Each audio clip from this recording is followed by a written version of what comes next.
पिछले एपिसोड में हमने देखा था कि जेनरन और सिस्टर शॉ दोनों शहर में आ चुके थे। वहां पर आने के बाद उन्हें एक ऑक्शन हाउस के जो मालिक होता है उससे मिलना था। वो लोग उससे मिलने के लिए तो जाते हैं और वहां पर एक ऑक्शन भी शुरू हो चुका था जो कि किसी तरह की हार्ट रिफाइनिंग पिल का होता है। वहां पर एक मॉन्क था जिससे वो हार्ट रिफाइनिंग पिल चाहिए थी, लेकिन जेनवो सेट का एक एल्डर होता है वो उस पर बोली लगा देता है। इस हार्ट रिफाइनिंग पिल के बारे में जानकर जेनरन को ये पता चला था कि यही वो पिल थी जिसका इस्तेमाल करके हेवन में जाने वाला फॉर्मेशन बनाया जाता है, लेकिन उसके अंदर पिल की कमी रह गई होगी, इस वजह से वो फॉर्मेशन बराबर नहीं बना। तो अब किसने फॉर्मेशन बनाने में गड़बड़ी की थी इसके बारे में जेनरन को जानकारी निकालनी थी। जिसके बाद यहाँ से ये एपिसोड शुरू होता है। तो इस एपिसोड की शुरुआत में सिस्टर जाओ ने तो जेनवो सेट के जितने भी साथी वगैरह थे और वो एडर जो था सभी को तो मार दिया था, और उसे मारने के बाद वो लोग वहां से आगे बढ़ रहे होते हैं। इस बात से अनजान की शहर का जो मिनिस्टर है उसको इस चीज की खबर लग चुकी है और वो बड़े बेसब्री से इन दोनों को ढूंढ रहा है। जेनरन यहाँ पर सिस्टर जाओ से कह रहा था कि तुमने तो यहाँ कितने सारे लोगों की जान ले ली, तो आगे हमें क्या करना है? आगे और लोगों की जान ले ली या फिर सेक्टर में रिटर्न जाना है? सिस्टर जाओ कह रही कि अभी तो हमने ढंग से शुरुआत भी नहीं करी। तुम्हें पता है ये शहर जो है ना वो मास्टर जेन को बहुत ज्यादा प्यारा था। यहाँ के हर एक इंसान से वो अच्छी खासी दोस्ती बनाकर रखा करते थे, लेकिन अब ये जो शहर हो चुका है ना वो बहुत ज्यादा घटिया सेक्ट हो चुका है। शहर के अंदर बहुत ही कम अच्छे सेक्ट तुम्हें मिलेंगे, बाकी जितने भी हैं वो सब खराब है। उनमें से ये जेनवू पीक भी था, इसलिए मैंने वहाँ के कितने सारे लोगों को मार दिया। अब हम यहाँ पर कितने सालों बाद पहुंच ही चुके हैं और न जाने कितने टाइम बाद यहाँ पर रिटर्न आएंगे। तो मैं चाह रही हूँ कि कुछ और दुश्मनों का यहाँ पर खात्मा कर दूं जो भी यहाँ पर बुराई मचा कर रखे हुए, ताकि इस शहर के जो बाकी लोग हैं वो नॉर्मल तरह से जिंदगी गुजार पाए। मैंने एक बंदे के बारे में भी सुना है जो कि पास ही में एक टेम्पल के अंदर रहता है। बाहर से तो वो मॉन्क दिखता है लेकिन अंदर से बहुत ही घटिया किस्म का आदमी है। उसने कई सारे मासूम लड़कियों के साथ गलत काम किए हैं और उन लोगों को कोठे वगैरह पे बिठा दिया है। तो ऐसे इंसान का जिंदा रहना मेरे ख्याल से ठीक बात नहीं है। तो हम पहले उसी से शुरुआत करते हैं, उसको मारते हुए और भी जो शहर के अंदर बुरे लोग होंगे उन सभी को मारते हुए आगे बढ़ेंगे। जेनरन भी बस उसकी बातें सुन रहा था कि ठीक है फिर जैसे तुम्हारी मर्जी, मैं तुम्हारे बारे में क्या ही कह सकता। चलो फिर अब किसकी खड़िया खड़ी करनी है। इसके बाद वो दोनों वहाँ से आगे बढ़ते हुए उसी टेम्पल के पास पहुँच चुके थे, जहाँ पर सिस्टर जाओ अपनी स्वॉर्ड का इस्तेमाल करते हुए उस स्वॉर्ड को वहाँ पर चला रही थी। वो स्वॉर्ड जैसे ही चली थी यहाँ पर वो जो टेम्पल के अंदर मॉन्क बैठा होता है उसके चीथड़े उड़ा दे दिए। वो मॉन्क एक ही सेकंड के अंदर वहाँ पर ढेर हो चुका था। इस तरह से मॉन्क का खेल तो खत्म हो गया। जेनरन भी हैरान था कि भाई साहब देखते ही देखते तो काफी ज्यादा ब्रूटल होते जा रही है, बड़ी बेरहमी से किसी को भी ठोक ठाक देती है। इसके बाद सिस्टर जाओ आगे बढ़ रही थी और पीछे पीछे जेनरन उसके चल रहा था। जितने भी रास्ते में दुश्मन आते हैं जो किसी को परेशान कर रहे थे या फिर छोटे मोटे गैंग वगैरह बना के रखे हुए, उन सभी को सिस्टर जाओ अपनी स्वॉर्ड की मदद से मार कर खत्म किए जा रही थी। कोई भी यहाँ पर टिक ही नहीं पाता। देखते ही देखते कुछ ही दिनों के अंदर उसने करीब 70 लोगों की जान ले ली थी, जो भी इस शहर के अंदर बुरे इंसान थे और यहाँ पर गलत काम कर रहे थे। अब शहर से 70 लोग मर जाएंगे ये तो कोई छोटी बात नहीं है, ये बहुत बड़ी बात थी। इस वजह से शहर में एक खलबली मच जाती है कि आखिर यहाँ पर लोगों को मार कौन रहा है। इसी वजह से जो शहर का मिनिस्टर था उसने एक मीटिंग अरेंज की थी जिसमें आसपास के सारे सेक्ट वालों को वहाँ पर जाना है। यही वजह थी कि किंजल सेक्ट से भी हान अपने 2 डिसाइपल को तैयार करता है ताकि ये लोग जो मिनिस्टर ने मीटिंग अरेंज की है उसमें जा सके, क्योंकि हर सेक्ट से सबको किसी न किसी को तो जाना है। जो नहीं जाएगा उस सेट के ऊपर वैसे ही आरोप लग सकता है। आन जो था वो यहाँ पर एक जो बंदा होता है जिसका नाम सोंगशन था, उसे कहता है कि देखो तुम हमारे पीक के ना सबसे कमाल के डिसाइपल हो, सबसे ज्यादा स्ट्रॉन्ग और सबसे ज्यादा इंटेलिजेंट भी हो, तो मैंने तुम्हारे ऊपर काफी ज्यादा उम्मीदें लगा के रखी है। कोई भी ऐसा काम मत करना जिस वजह से हमारे सेट की बदनामी हो। वहाँ पर जो भी कहना जो भी करना तो बड़ी सावधानी से करना। इसलिए वो दोनों यहाँ पर हान को हाँ में जवाब देते हुए वहाँ से चले जाते हुए सोंगसेन जो था वो कह रहा था कि हान ने तो बड़े आराम से कह दिया कि मैं अपने पीक का नंबर 1 डिसाइपल हूँ, जबकि मैं वो हूँ ही नहीं। मेरे पीक का नंबर 1 डिसाइपल तो वो शेनलाओ है जो कि पैदा ही अच्छे टैलेंट के साथ हुआ था। जितनी इम्पोर्टेंस उसको दी जाती है उतनी तो किसी को भी नहीं दी जा सकती। कुछ टाइम पहले मॉन्स्टर ने उसके ऊपर हमला कर दिया था, इस वजह से उसको उठाकर सेक्ट में लाया गया। यहाँ पर पूछताछ करने के बाद ये पता लगा कि शेनलॉ ने जो मॉन्स्टर के किंग था उसका स्पिरिट कोर खा लिया, लेकिन शेनलॉ ने इस बात को मानने से बिल्कुल इनकार कर दिया। वो मना कर रहा था कि मैंने किसी भी मॉन्स्टर के किंग का बीस्ट कोर नहीं खाया, लेकिन इसी वजह से शेनलॉ को कुछ दिनों के अंदर स्वॉर्ड प्रिजन के अंदर डालकर बंद कर दिया गया ताकि वहाँ पर उसकी पिटाई करके उससे जबरदस्ती पूछ सके कि उसने वो बीस्ट का कोर खाया है या नहीं। शेनलॉ की पिटाई करने की जिम्मेदारी लाइफ और डेथ का जो हॉल का मास्टर है उसके ऊपर थी। उसने उसको बहुत मारा, लेकिन थोड़ी देर के बाद के अंदर ये हान ने शेनलॉ की पनिशमेंट कम करवा दी और उसे बाहर निकाल दिया स्वॉर्ड प्रिजन से ताकि कहीं उसको कुछ न हो जाए। इतनी ज्यादा इम्पोर्टेंस उसको मिलती है, जबकि लोगों का कहना था कि सच में शेनलॉ ने उस बीस्ट किंग का स्पिरिट कोर खा लिया है, तब भी उसको कोई इतनी भारी सजा नहीं दी गई। इसको कहा जाता है कि नंबर 1 पीक का डिसाइपल बनना और अच्छे खासे इम्पोर्टेंस को रखना, बाकी किसी को कोई वैल्यू ही नहीं है। अगर शेनलॉ की जगह मैं फंसा होता तो मेरी तो जान ले ली गई होती। बोलने को तो कोई कुछ भी बोल लेता है। इसके बाद वो दोनों वहाँ से उसी जो मिनिस्टर का मीटिंग था उसके अंदर पहुंच जाते। वहाँ पर बहुत सारे लोग आए हुए थे दूर दूर के सेक्ट से, या फिर इसी शहर के अंदर जितने भी सेक्ट वगैरह है वहाँ के भी जो मेन लोग थे यहाँ पर पहुंच चुके थे। मिनिस्टर वहाँ कह रहा था कि आज मैंने यहाँ पर ये मीटिंग रखी ताकि हम सब मिलकर उन 2 हथियारों को पकड़ सके जिसने करीब अभी तक के 70 लोगों की शहर के अंदर से जान ले ली है।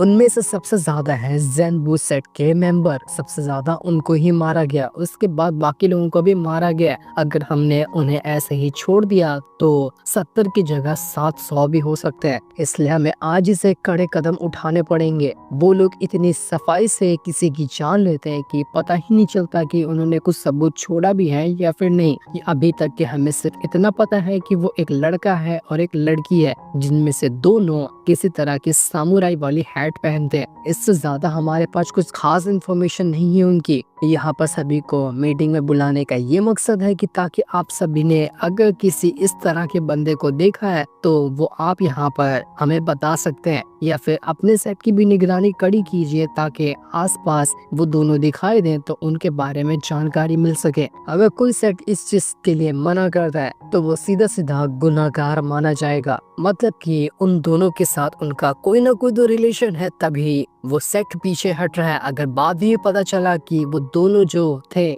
यहाँ पर मौजूद जितने भी सेक्ट के मेंबर हैं उनमें से ही किसी एक के निकले तो फिर उस सेक्ट की बहुत बड़ी बदनामी होगी और इंपीरियल लॉ के हिसाब से उस सेक्ट को पनिशमेंट भी दी जाएगी। इसलिए जिसने भी उन दोनों को छुपाने की कोशिश की है या फिर कभी उन्हें देखा है वो सामने आकर बता दे सब कुछ। पूरा मामला एकदम ज्यादा गर्म हो चुका था, सभी लोग एकदम पागल बने थे ताकि ज़ेनरेन और सिस्टर ज़ाओ को पकड़ सके। मिनिस्टर बता रहा था कि मैंने कई सालों तक के अपराधियों को पकड़ा है, लेकिन आज तक कभी ऐसा अपराधी नहीं देखा जो इतनी सफाई से लोगों की जान लेता है। 70 लोग मर गए लेकिन कोई जानकारी अभी तक की उसकी है ही नहीं, ना ही उन लोगों ने कोई सबूत छोड़ा है। मेरी मिनिस्टर की पोजीशन जो है वो खतरे में आ चुकी है। अगर मैंने जल्द से जल्द इन दोनों को नहीं पकड़ा तो जिस भी सेक्ट ने यहाँ पर उन दोनों की जानकारी निकाल के दी उससे हमारी तरफ से बहुत अच्छे इनाम दिए जाएंगे, इतना कि वो सेट अपने सपने में भी नहीं सोच सकता। किंशर सेट से आया हुआ सॉन्गशन और उसका जो एक और दूसरा साथी था वो दोनों आपस में बातें कर रहे होते हैं। वो कह रहे थे कि यहाँ पर इस साल तो इस सिटी को आने वाला जो कंपटीशन है उसे होस्ट करने का मौका मिला है।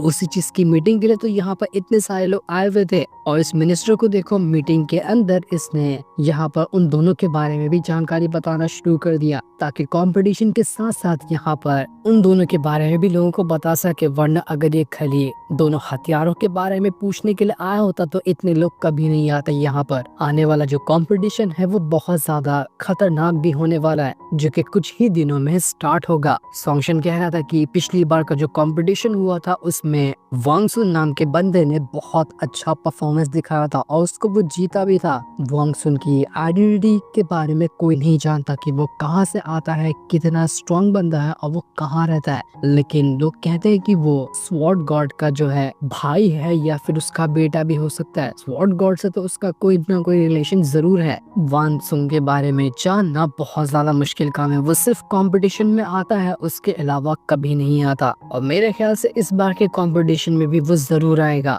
तभी ज़ेन्वु सेट का जो एक दूसरा एल्डर यहाँ पर आया हुआ था, वो मिनिस्टर से कहता है कि कोई भी यहाँ पर किंशन सेट के ऊपर सवाल नहीं उठा रहा। ऐसा क्यों? क्योंकि हमने वहाँ पर उन दोनों के जो रास्ते से वो लोग गुजरे हैं उस रास्ते के बारे में जानकारी निकाली, तो पता चला कि वो सबसे पहले किंशन सेट के पास से ही होकर गुजरते हुए आए थे। तो ऐसा भी तो हो सकता है ना कि ये लोग किंशन सेट के ही मेंबर हो, जो बात किंशन सेट यहाँ पर छुपाने की कोशिश कर रहा है। ये सुनकर सॉन्ग सुन एकदम ज्यादा भड़क जाता है और उसके साथ वाला बंदा कहता है कि आखिर तेरी हिम्मत कैसे हुई हमारे किंशन सेट के ऊपर इल्जाम लगाने की? तो बिना सबूत के कोई इल्जाम नहीं लगा सकता हमारे सेट के ऊपर। बाकी लोग भी यहाँ पर कह रहे थे कि हमारे पास कोई सबूत नहीं है कि वो लोग कैसे हैं, कहाँ जाने वाले, कहाँ से आते हैं, तो हम आखिर उन्हें पकड़ेंगे कैसे? बिल्कुल ये भूसे के ढेर से सुई ढूंढने के बराबर है। तब मिनिस्टर जो होता है वो अपनी पावर का इस्तेमाल करते हुए वहाँ पर एक मैप बनाता है और उसमें सभी लोगों को ये कहता है कि जहाँ पर भी लोगों की जान गई है ना, उस हिसाब से अगर हम रास्ता फॉलो करें तो मेरे ख्याल से यही रास्ते से वो दोनों आगे बढ़े,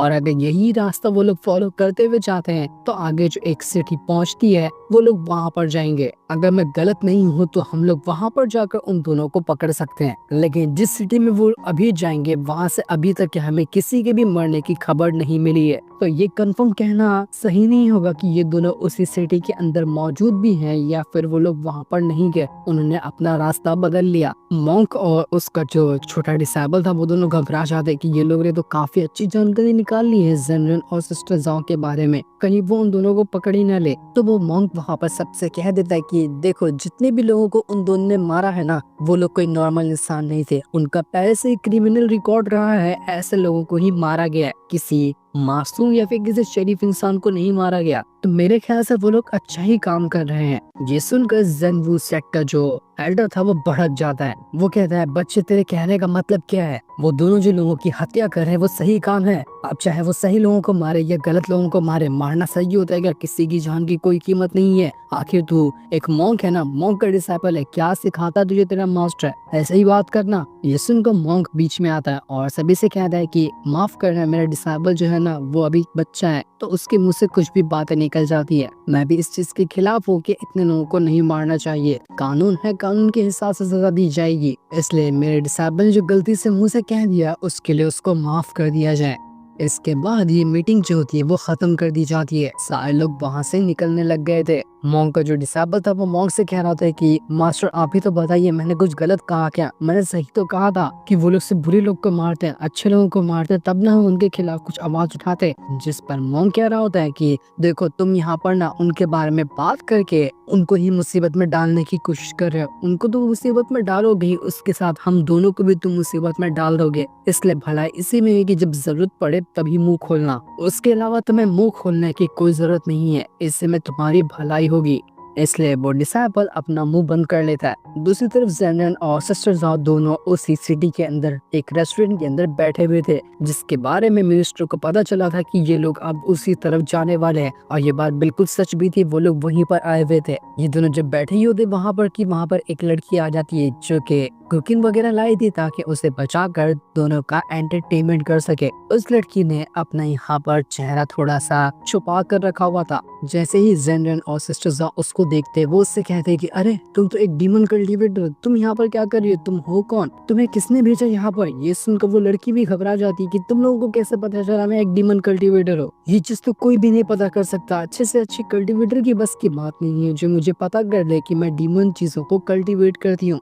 वैसे मैं जानबूझ के डीमन चीजों को कल्टीवेट नहीं करती। ये जो तुम शहर में आई हो ना, ये शहर बहुत बुरा है। यहाँ पर लड़कियों का गलत तरीके से इस्तेमाल किया ही जाता है। नॉर्मल तरह की कल्टीवेशन जल्दी मुझे कोई करने ही नहीं देता। जिस भी मास्टर के पास मैं कल्टीवेशन करने जब वो मुझे गलत नजरों से ही देखता है, तो मैंने यहाँ पर डीमन टेक्निक को ही सीख लिया ताकि सिर्फ खुद का बचाव कर सकूं। मैं किसी की जान नहीं लेती हूँ। जब तक कि वो इंसान मुझ पर कोई गलत नजर ना डाले या फिर मेरे साथ कुछ करने की कोशिश ना करे, तभी मैं जाकर अपनी डिमोनिक चीजों का इस्तेमाल करती हूँ। इसलिए मुझे माफ कर दो और प्लीज मुझे मत मारना। मैं यहाँ पर आपके लिए एक छोटी सी खबर लेकर आया। 2 बंदे मुझे मिले थे, उन्होंने मुझे कहा कि मैं आपको ये खबर पहुँचा दूं। खबर ये है कि आपको आपको जल्द से जल्द इस शहर को छोड़कर जाना होगा, क्योंकि मिनिस्टर को पता चल चुका है कि आप यहाँ पर हैं और वो अपने पूरे के पूरे साथियों को शहर के अंदर भेजने वाला है ताकि आप दोनों जहाँ पर भी छुपे रहें आप दोनों को मार दिया जाए। इसलिए अभी के लिए यहाँ से निकल जाना ही बेहतर होगा। लेकिन सिस्टर ज़ाओ कहती है कि आने दो, जो आता है आने दो, मैं तो सबको देखने के लिए तैयार हूँ, सबको मार दूंगी, मुझे कोई फर्क नहीं पड़ता।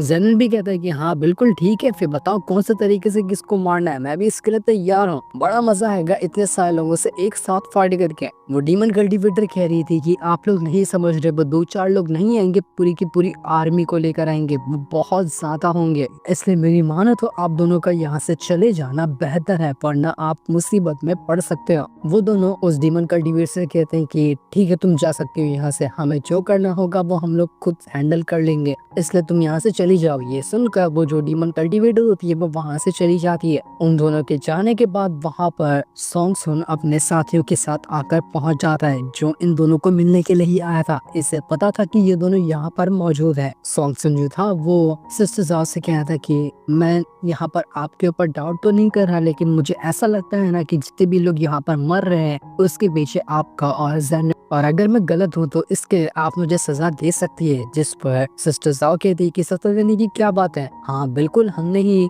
उन सभी लोगों को मारा है, ये तो बहुत कम है, अभी और लोगों को मारना बाकी भी है, उनको भी हम धीरे धीरे करते हुए यहाँ पर मार डालेंगे। ये सुनकर वो दोनों घबरा जाते कि अरे बाप रे, सच में इन दोनों ने ही मिलकर इतने सारे लोगों को मार दिया, अब इनके खिलाफ तो हम कुछ बोल भी नहीं सकते किसी को। वो लोग वहाँ पर सिस्टर ज़ाओ से कहते कि आपने उन लोगों को मारा है तो जरूर उन लोगों ने कुछ गलती ही की होगी और वो मरने के लायक ही होंगे, इसलिए हम आपके ऊपर कोई सवाल नहीं उठा रहे, आपका जो फैसला है वो बेहतर ही होगा। बस हम यहाँ पर आपको बताने के लिए आए थे कि कंपटीशन कुछ दिनों के अंदर शुरू होने वाला है, तो क्या इस बार के कंपटीशन में आप पार्टिसिपेट करने वाले हैं? सिस्टर ज़ाओ इसके लिए साफ मना कर दी थी कि नहीं, मुझे तो पार्टिसिपेट नहीं करना, मुझे और भी बहुत सारे जरूरी काम है, इसलिए कोई और मिलता है अपने सेक्ट का तो उसको भेज देना कंपटीशन में पार्टिसिपेट करने के लिए। लेकिन वो सॉन्ग सुन जो था वो कहता है कि इस बार के कंपटीशन में मुझे लगता है कि वांग सोन आएगा, वो हर बार के कंपटीशन में आता है, इस बार भी आएगा, और इस बार मिनिस्टर ने ये भी रखा है कि जो भी कंपटीशन जीतेगा उसे इनाम दिए जाएंगे, और इनाम लेने के टाइम जब भी डिसाइपल वगैरह स्टेज पे जाएंगे तो वो वहाँ पर वांग सुन से मिल सकते हैं। बहुत कम ही वांग सुन कहीं पर दिखाई देता है, लेकिन ये आखिरी मौका होगा, अगर किसी को उससे मिलना है तो वो कंपटीशन में पार्टिसिपेट करके उससे मिल सकता है। जेनन यहाँ पर सोच में पड़ गया था, जैसे उसने वांग सुन का नाम सुना था, मानो कि वो उसको पहचानता हो कि असल में ये वांग सुन है कौन, इसलिए वो डिसाइड करता है कि उसको भी यहाँ पर कंपटीशन में जाना ही पड़ेगा। अगर उसे वांग सुन से मिलना है तो वो सॉन्ग सुन से कहता है कि आगे ये कंपटीशन जो होने वाला है उसमें किस तरह के राउंड वगैरह होंगे, तो सॉन्ग सुन बताता है कि उतना खास तो नहीं पता, लेकिन कुछ कोरियोग्राफी कुछ टेक्निक वगैरह के राउंड होते हैं, जैसा कि पहले भी होते हुए आए थे। इस बार का उतना कुछ खास जानकारी नहीं है मुझे, इसलिए सिस्टर ज़ाओ जो होती है वो यहाँ पर उन दोनों से कहती है कि ठीक है फिर तुम दोनों जा सकते हो, हमें अगर लगेगा और हमने डिसाइड किया कंपटीशन में जाने के लिए तो हम इस चीज के बारे में तुम दोनों को बता देंगे, तुम्हें इसकी टेंशन लेने की जरूरत नहीं है। इसलिए वो दोनों बंदे वहाँ से चले जाते हैं। उनके जाने के बाद जेनविन एक अकेले जगह पर बैठा हुआ था, वो सोच रहा था कि क्या उसको वांग सुन से मिलने जाना चाहिए या नहीं जाना चाहिए। सिस्टर ज़ाओ भी उसके पास आकर पूछती है कि असल में ये वांग सुन है कौन और तुम क्यों पूछ रहे हो उसके बारे में, क्यों जाना चाहते हो उससे मिलने के लिए, क्या तुम्हारा कोई रिश्ता है उससे? जेनविन कुछ खास चीज यहाँ पर नहीं बताता कि असल में वांग सुन है कौन, वो उससे मिलना क्यों चाहता है। वो उससे कहता है कि तुम मिलोगी ना उससे तो तुम्हें भी पता चल जाएगा कि असल में वो बंदा है कौन। लेकिन मुझे ये भी डाउट है कि जिसको मैं वो समझ रहा हूँ, क्या पता वांग सुन वो इंसान हो भी ना, इस चीज का पता लगाना है हमें तो कंपटीशन में जाना पड़ेगा। सिस्टर ज़ाओ कहती है कि अगर तुम यहाँ पर कंपटीशन में जाते हो ना तो ठीक है, मैं भी तुम्हारे साथ उस कंपटीशन के अंदर चलूंगी ताकि हम दोनों उसमें पार्टिसिपेट कर सकें। लेकिन जेनन कहता है कि देखो मुझे कंपटीशन के अंदर जाना तो है, लेकिन वहाँ पर कैसे राउंड होंगे मुझे नहीं पता। वो सॉन्ग सुन तो क्या क्या राउंड बता के गया, कोरियोग्राफी टेक्निक या फिर कुछ म्यूजिक वगैरह हो गया, इस तरह के राउंड हो गए, मुझे ये सब कहाँ ही आता है। मैं सिर्फ ढंग से फाइट कर सकता हूँ, अगर फाइट वाला राउंड उसमें हुआ ही नहीं तो हम वहाँ पर जाकर जीतेंगे कैसे, कौन सिखाएगा मुझे ये सब चीज करना। सिस्टर ज़ा कहती है कि उसकी टेंशन लेने की जरूरत नहीं है, जो चीज मुझे आती होगी वो भी मैं तुम्हें सिखा दूंगी और सिखाने के लिए और भी बंदे हमें मिल सकते हैं। तुम बस हाँ या ना का फैसला करो कि तुम कंपटीशन में जाना चाहते हो या नहीं जाना चाहते हो। जाना चाहोगे तो सब चीज का अरेंजमेंट हो जाएगा। जिस सुनकर जेनरन भी खुश हो जाते हैं कि चलो अच्छी बात है, अगर अरेंजमेंट होता है तो मैं वहाँ पर आराम से जा सकता हूँ और चांसेस है कि उस कंपटीशन को जीत कर भी आ जाऊं। लेकिन जो लोग यहाँ पर बातें कर ही रहते कि तभी वहाँ पर वो डीमन कल्टीवेटर लड़की पहुंच जाती है। वो थोड़ी घबराई हुई थी और उन दोनों से कहती कि मेरे साथ आओ, मुझे तुम दोनों को कहीं पर ले जाना है। वो दोनों भी हैरान रह जाते हैं कि अब आखिर इसको क्या काम आ गया, ये हमें कहाँ ले जाना चाहती है। लेकिन तब भी वो उसके साथ जाने के लिए वहाँ पर तैयार हो जा रहे हैं। लेकिन वो उन्हें कहाँ लेकर जा रही थी इसके बारे में अभी हमें कोई भी जानकारी नहीं दी जाती। जो सीन दिखाते ये एपिसोड यहीं पर एंड हो जाता है।